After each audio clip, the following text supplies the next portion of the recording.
Je remercie le professeur Henri Laurens de m'avoir invité ici pour ce colloque. Et j'ai le privilège, je peux employer ce mot aujourd'hui parce qu'il est mérité, le privilège d'être de Tréguier, le pays de Renan. Et je pourrais vous parler de la Bretagne et de ces cimériens bons et vertueux à n'en plus finir. J'ai préféré me cantonner à, rassurez-vous, Monsieur le Président, au pape et à Renan. C'est déjà un programme. Voilà. J'ai vu le pape, chère mère. Du 27 octobre 1849 au 19 juin 1850, Renan est en mission en Italie pour étudier des manuscrits dans les principales bibliothèques du pays. L'ont accompagné jusqu'au 11 février pour la partie médicale Charles d'Aremberg et Bousmaker, son copiste arabisant. Entre-temps, le 27 décembre, tous les trois sont descendus vers la région de Naples pour continuer leur enquête. Pour des raisons diverses, Renan par curiosité, d'Aremberg par intérêt, ont souhaité rencontrer Pie IX. L'autorisation est obtenue de l'ambassadeur de France. On sait que le pape a trouvé refuge à Gaète après sa fuite de Rome dans la nuit du 24 novembre 1848. Par la grâce de son protecteur Ferdinand II, il loge maintenant à son palais de Portici, le Versailles du royaume de Naples, où l'entrevue a lieu le 10 janvier 1850. Le retour du pape à Rome, retour si souvent ajourné, n'interviendra que le 12 avril. Après le départ de ses deux compagnons, Renan se retrouve seul face à l'événement. Pour rien au monde, il ne manquerait de faire le compte rendu de cette journée historique. Telle est cette première séquence de notre propos sur Pie IX vu par Renan, et qui est donc ici, de l'entrevue de Portici au reportage de Rome, à prendre au pied de la lettre. Entre ces deux événements est venu s'intercaler, du 17 au 25 janvier, l'épisode du Mont Cassin, dont l'effet sur Renan est tel qu'à son retour à Paris, il ne manquera pas de le rappeler à travers un de ses héros, un de ses moines qui avait cru au pape. Il faut se représenter la rencontre avec Pie IX, à mon avis, comme un sacré jeu de rôle. D'un côté, un trio de chercheurs, deux Français, plus très catholiques, un Hollandais protestant. De l'autre, le pape qui notera Renan dans sa relation à Berthelot s'aperçut du premier coup qu'il n'avait pas affaire à des croyants de premier ordre et qui, évidemment, est fort bien renseigné sur leur compte. Si les autorités s'étaient pliées en quatre pour recommander au mieux notre Renan, ces recommandations n'étaient pas non plus sans arrière-pensée. Ainsi, Dupanloup, qui venait d'être nommé évêque, suppliait son correspondant à Rome, on est en 1849, à Rome, de veiller sur son protégé, dont les écrits lui ont arraché, non sans raison, c'est effroyable. Sic. Il n'y a pas jusqu'au nonce, souvent de Renan dans sa lettre bourrée comme une valise diplomatique du 19 octobre 1849 à sa sœur Henriette, qui n'ait voulu appuyer notre hérétique mission. d'Aremberg n'était pas en reste, intronisé auprès du cardinal Antonelli, le futur secrétaire d'État de Pie IX. Pour l'entrevue, nous disposons de deux témoignages. La lettre du 21 janvier à Manon la mère, celle du 1er mars à l'ami Marcellin Berthelot. Le décalage temporaire est déjà significatif. On écrit d'abord, et Renan est orfèvre en la matière, en fonction du destinataire, de l'esquisse pour la pieuse maman de Tréguier, où l'auteur niche la blanche icône d'un beau vieillard, il a alors 58 ans, au développement aromatisé d'une dose critique suffisante pour l'ami mécréant, on se demande s'il s'agit du même personnage. Certes, l'impression est partagée de bienveillance et d'enjouement, et Renan ne peut qu'être touché du don du chapelet d'améthyste d'une seule dizaine que le Saint-Père a béni pour sa mère, quitte à rajouter pour sa part d'autres breloques à distribuer. Le portrait pourtant a beau s'ouvrir sur un Pie IX est vraiment une des plus belles et des plus douces natures. Il est impossible de le voir sans l'aimer. pour se replier sur « Vraiment, j'aime beaucoup Pie IX ». On sent bien qu'il cultive l'hyperbole et le convenu. Cette rencontre d'une demi-heure c'est énorme avec un pape, avec l'illustre réfugié a pourtant de quoi impressionner. « J'ai vu le pape, chère mère », s'exclame le visiteur, qui devant Berthelot a l'air de s'en excuser, car désormais Pie IX ne sera plus qu'un petit homme, prisonnier de sa caste, de sa classe, de sa formation. Sa bonhomie de bonhomme, le mot est souligné, ne fait pas illusion, ni ce sempiternel sourire qui paraît niais. Sa conversation à l'italienne, qui se veut de grand esprit, s'égare dans le mesquin. Renan met un peu de temps à comprendre que la discussion avec le médecin d'Arenberg sur les syringas, autre mot souligné, trouvés à Pompéi, renvoie à la sonde du malade. Et quand le pape se lance dans l'éloge de la modernité, il le fait, comme pour tout le reste, sans sérieux, en cela vraiment italien-romain. On ne peut s'empêcher de penser que le pape ne joue ainsi du profane, du lieu commun, que pour amuser ses interlocuteurs, ou pour s'amuser d'eux. L'épisode restera en tout cas, conclut Renan, l'un des plus intéressants de notre voyage. En somme, tout le monde aurait été content. Je ne sais s'il existe un reportage du retour du pape aussi endiablé que celui de Renan. Il se construit sur 4 lettres. La première du soir même, le 12 avril, destinée naturellement à la mère, 2 autres autrement violentes, du 14 à d'Arenberg et à Berthelot, une dernière cauchemardesque, le 17 à Henriette, la sœur. Si l'idée d'indescriptible gouverne l'ensemble soulevé par des « Viva Pio Nono », le compte-rendu laisse le ton objectivement sympathique pour se livrer à un véritable crescendo dans le fanatisme. De cette journée faste pour la Rome pontificale, Renan veut tout voir. Il s'est d'abord posté à l'angle du péristyle de Saint-Jean-de-Latran, point de vue imprenable pour assister à l'entrée du pape en fanfare et en couleur sur l'immense place. Puis, pendant que le souverain pontife fait ses dévotions, dans la basilique, il court par les ruelles endimanchées que Pie IX doit emprunter jusqu'à cette colonnade de Saint-Pierre, d'où il aura une autre vision imprenable sur l'esplanade où débouchera le carrosse du roi de la fête. Par cette triple prise de vue, l'opérateur suit les mouvements de la foule. Tumulte de l'entrée, pittoresque du parcours, finale plus représentable pour papistes modérés et journalistes étrangers. Mais quand notre reporter s'intéresse à ces 3 autres correspondants, comme le ton change. Certes, devant sa mère, il s'étonne de voir la foule qu'il y a peu s'enthousiasmer pour Garibaldi, s'enthousiasmer aujourd'hui pour Pie IX, se demandant si demain elle ne va pas, avec la même exaltation, expulser le héros du jour. Et la fête vire au cauchemar. Car ce que Renan a vu ce jour-là, ce sont des énergumènes fanatisés, des bêtes féroces, des bacchantes. Je reprends les mots de ces lettres. Le retour de la terreur, le visage d'une humanité qui se décompose. Ce qu'il a entendu, ce sont des hurlements, des chants furieux. Même les officiers étaient glacés d'effroi. Ce retour pontifical, tel qu'il le revit, inspire à Renan une double réflexion qu'il ne quittera plus.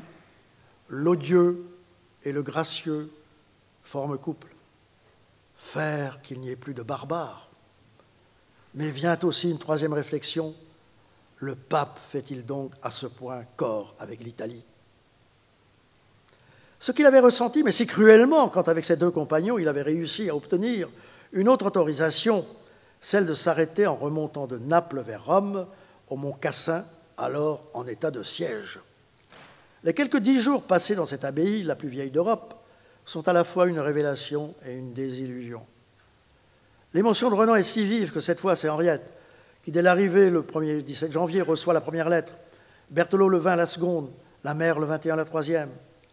À celle-ci, il parle bien des persécutions dues à l'ignoble tyran qu'est ce Villeroi de Naples qui règne sur la région, mais surtout il l'enchante par la description d'un décor sublime.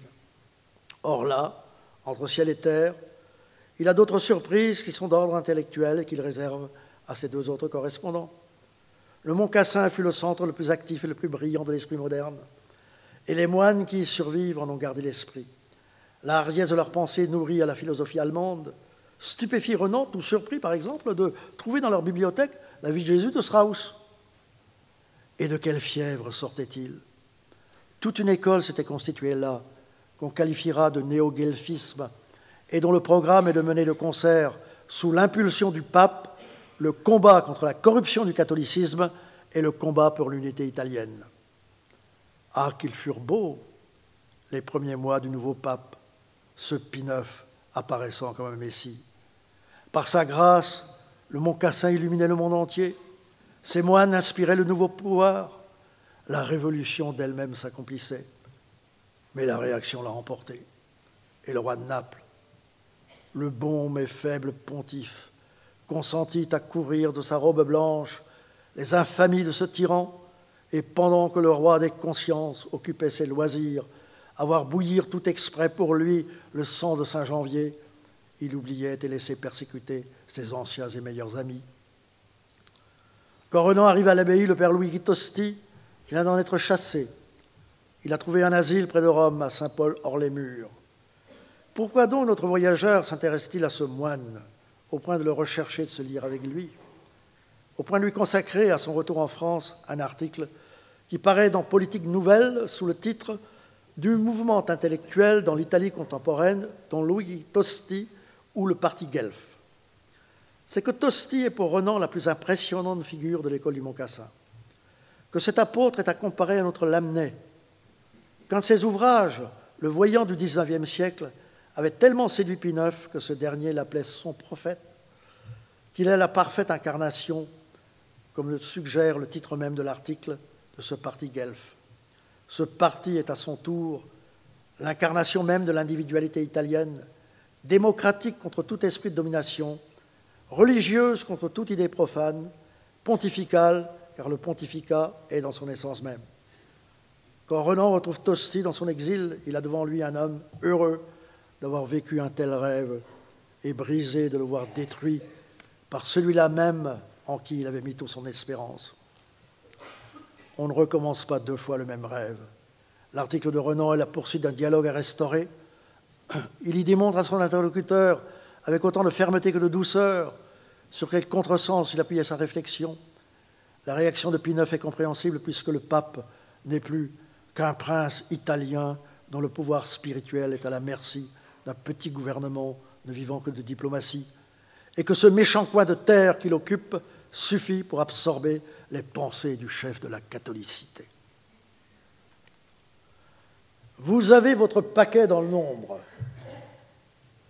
Tel est le verdict lancé par Marcellin Berthelot dans sa lettre du 28 décembre 1864, adressée à son ami Renan, alors à Beyrouth, en l'avertissant de la nouvelle encyclique qui condamne individuellement tous les principes de la société moderne.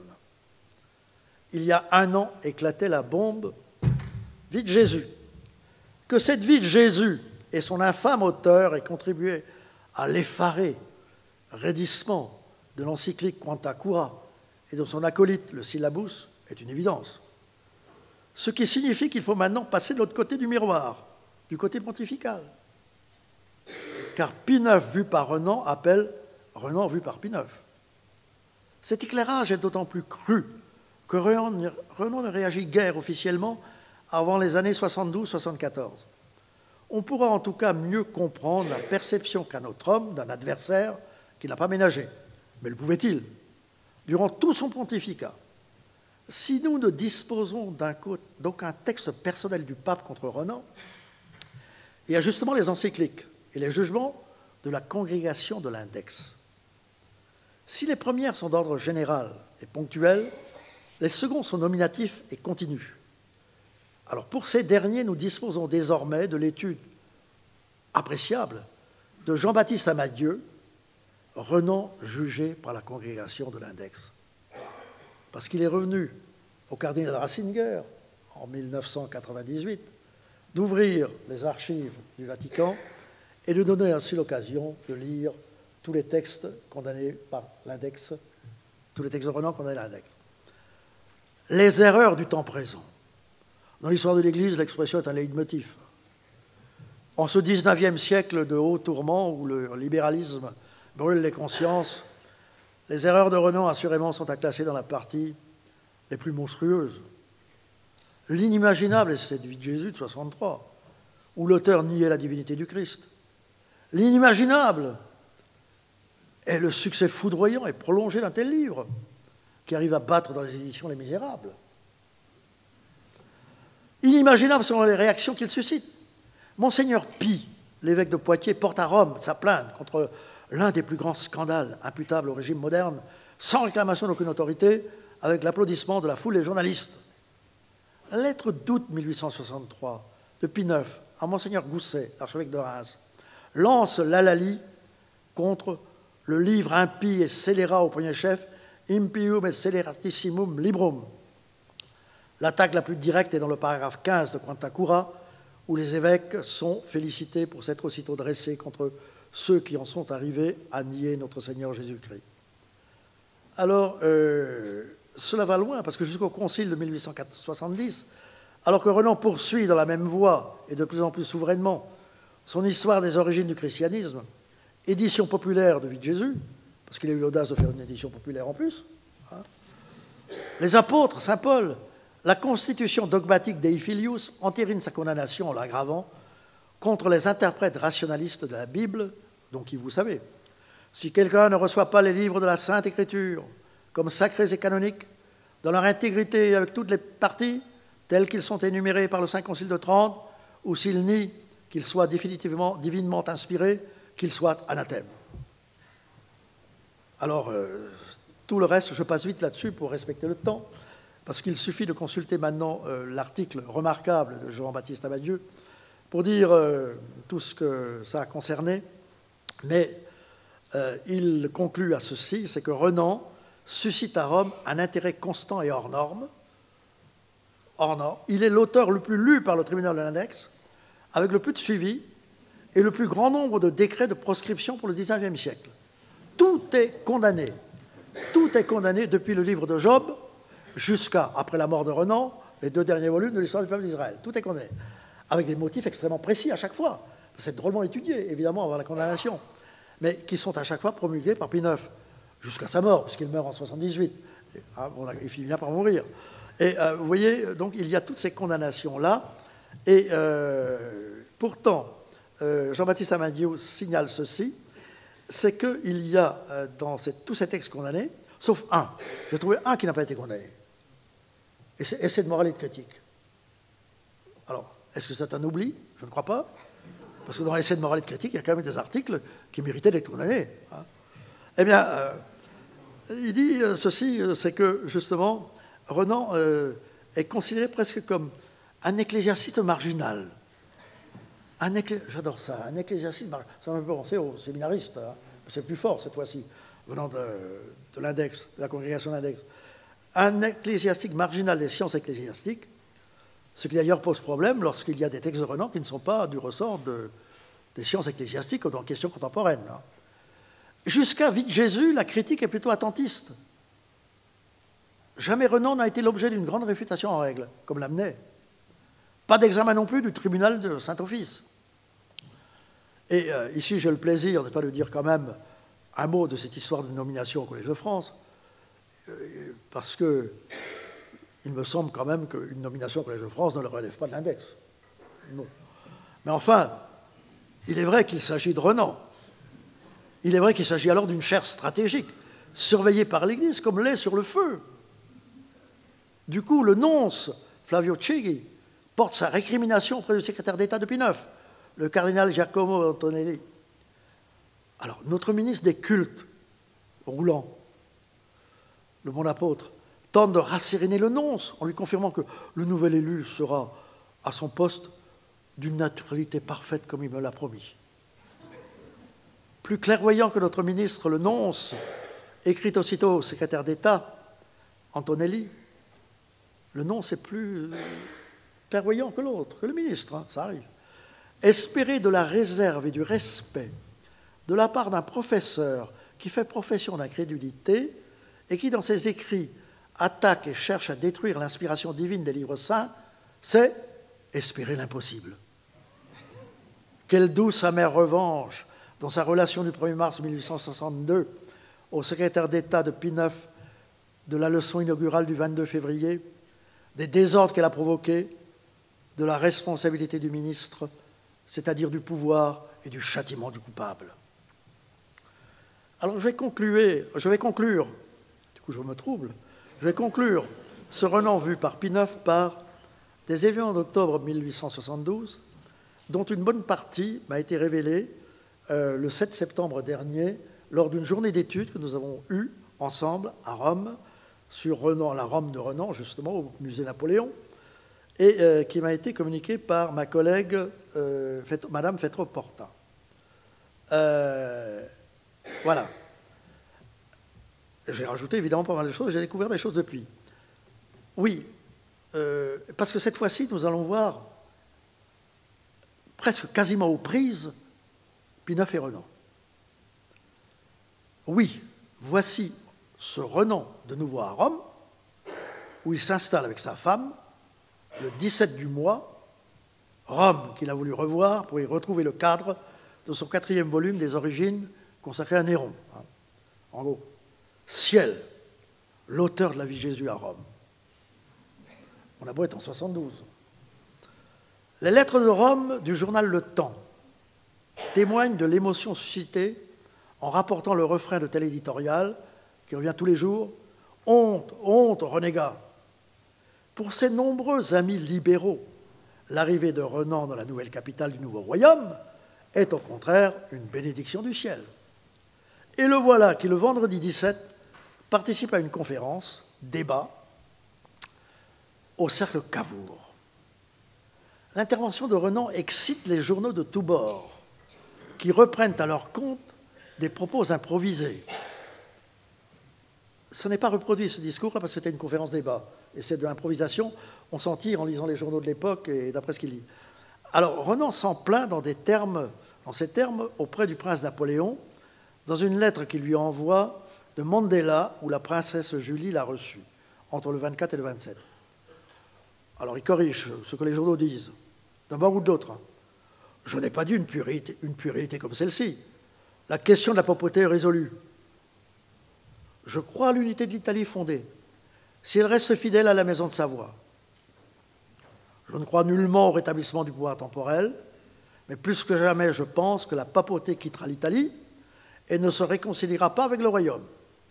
L'unité de la catholicité me semble de plus en plus menacée et la faute en sera attribuée à l'immense orgueil du pape Pie IX.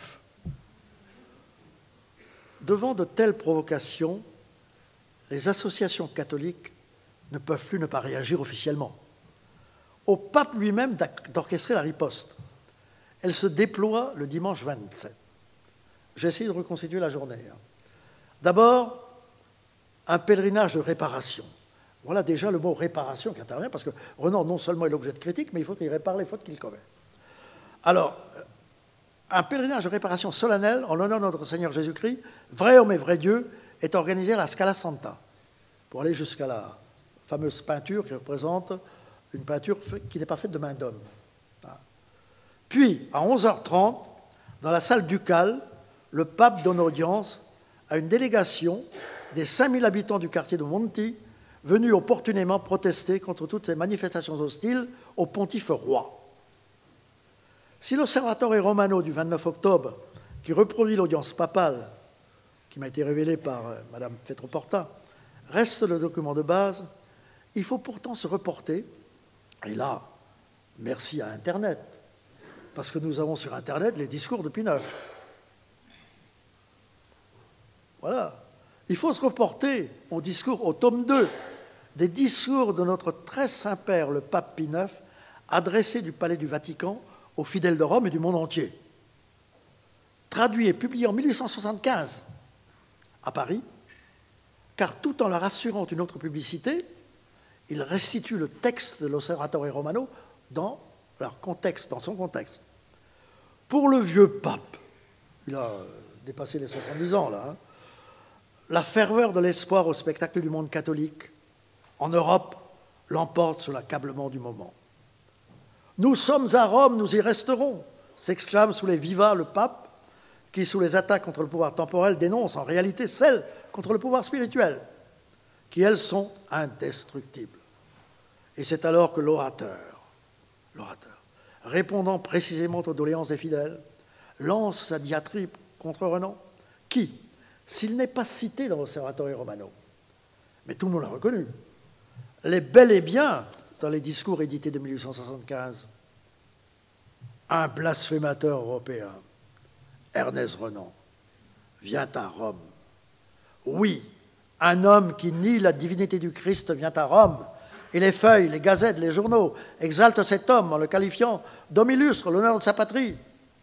Cet homme vient à Rome, on l'invite à un cercle, et on voit deux séminaristes, Renan et Mamiani, qui fut le ministre en 1948 du pape, Mamiani, se donner amicalement une poignée de main et se réjouir d'une manière sotte et barbare, révélant aux yeux de tout le monde leur impudence et leur incrédulité. Et l'édition de 1875 de poursuivre, le blasphémateur européen fut reçu avec de grands honneurs dans différentes réunions de libéraux, particulièrement dans celle du cercle Cavour, où Terenzio Mamiani, ancien séminariste chassé du séminaire romain, et Guspini, faisant la fonction du syndic de Rome, reçurent avec les plus grandes marques de joie le renégat, ancien séminariste de Saint-Sulpice. Reste à Renan à franchir, c'est invraisemblable, l'enceinte même du territoire pontifical. Le 21, on le verra déambuler avec sa femme et quelques amis archéologues dans le mur même du Vatican. On nous accueille fort bien, écrit ce jour-là Cornélie Renan à Sophie Berthelot. On est fort aimable pour Ernest, fort désireux de le voir, mais sans excès, sans manifestation gênante. Et l'on s'interroge à nouveau sur le destin de Pie IX et de la papauté. Comment Renan a-t-il ressenti l'attaque de Pie IX?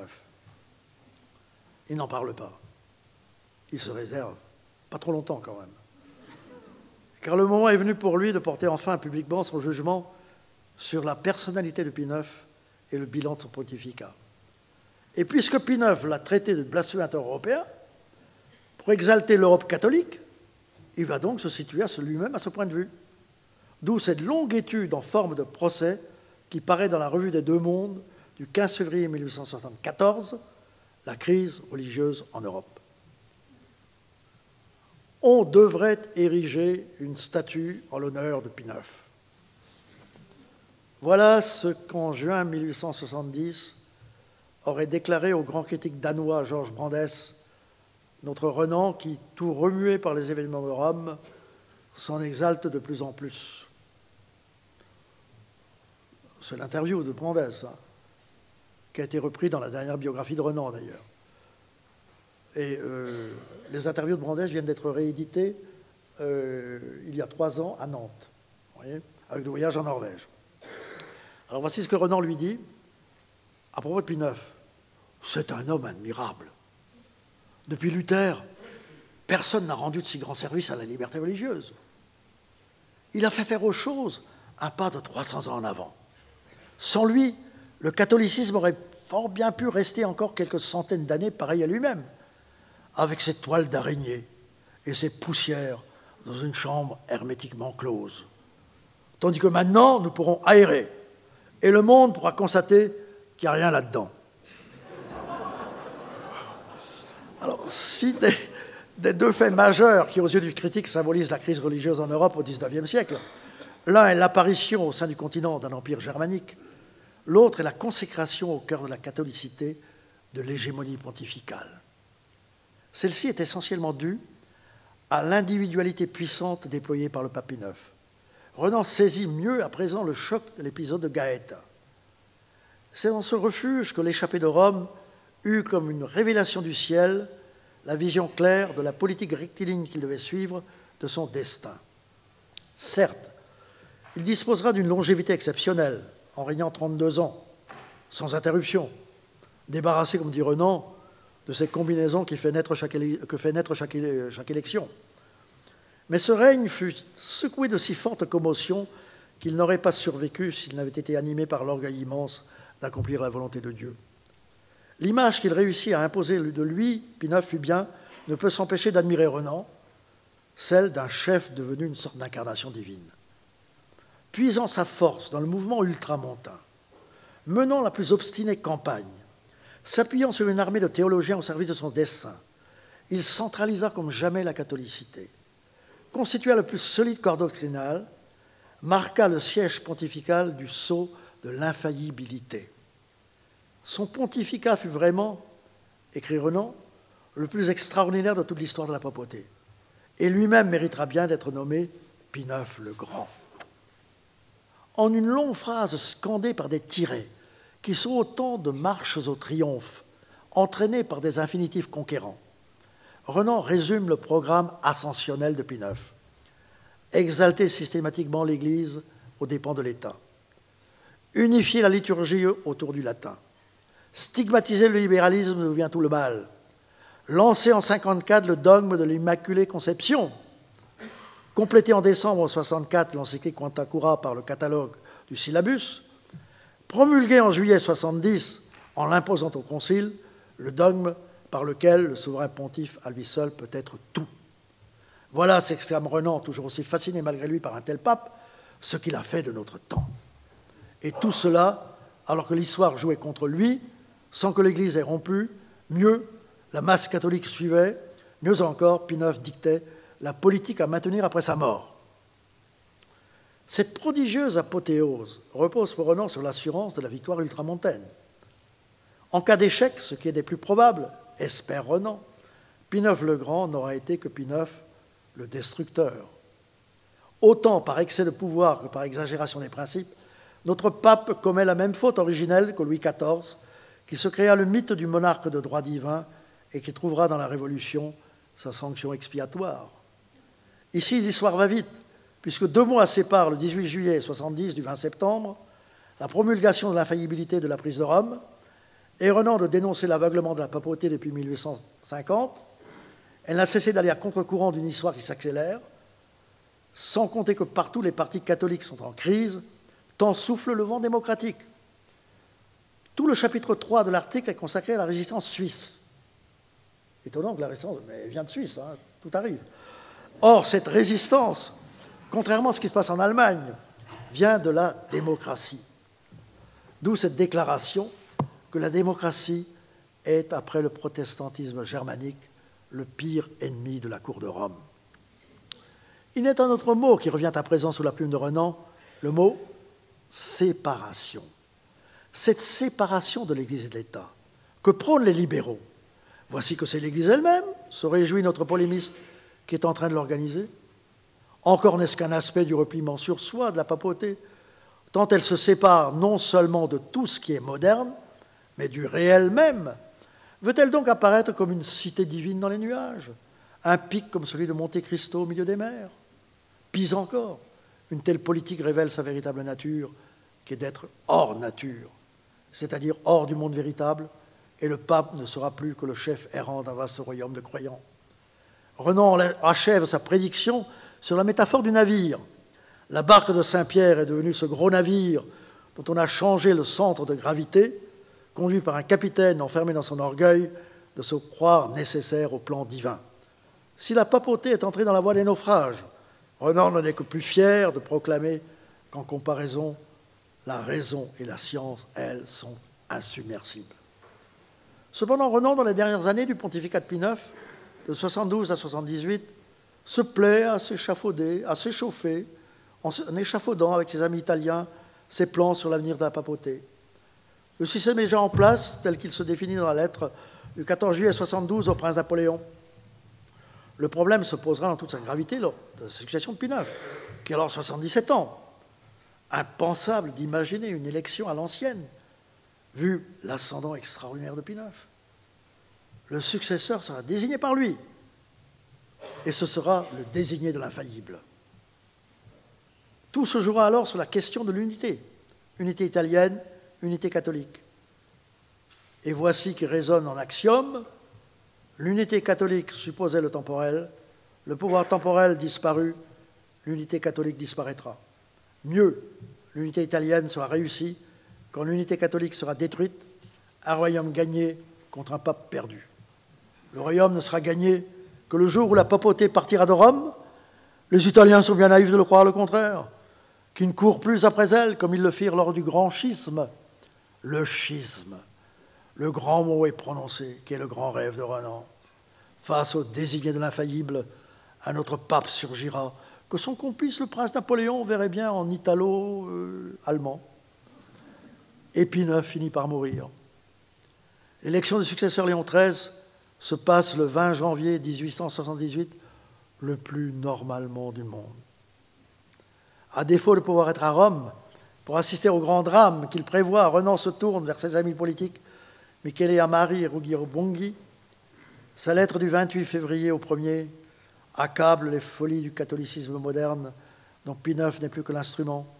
Elles ont fait de la papauté une illisibilité, une utopie. Que pourra le nouveau pape? Toujours persuadé que la papauté quittera Rome et l'Italie, que la papauté ne survivra pas, que le royaume sera alors fondé dans sa pleine liberté, Renan n'en dit pas moins son inquiétude à l'idée qu'une réconciliation serait possible. La même appréhension s'exprime le 11 avril auprès de Ruggiero Bonghi, où perce désormais la menace pour le Parti libéral, qu'il aimerait discuter avec son interlocuteur avisé de ce Léon XIII. Comment interpréter l'énigme de son sphinx? Et j'ai terminé, mon cher président, parce que il faut bien dire que si l'histoire aime les contresens, d'après Renan, cette fois-ci, il y a un contresens de Renan quand même, parce que la papauté n'a pas quitté l'Italie. Mieux que ça, Léon XIII va poursuivre le travail de Pie IX et donner l'illusion à la catholicité d'exercer un pouvoir extraordinaire. Léon XIII consolide le pouvoir spirituel tel que l'a incarné Pie IX en lui donnant un rayonnement qu'il n'avait jamais eu.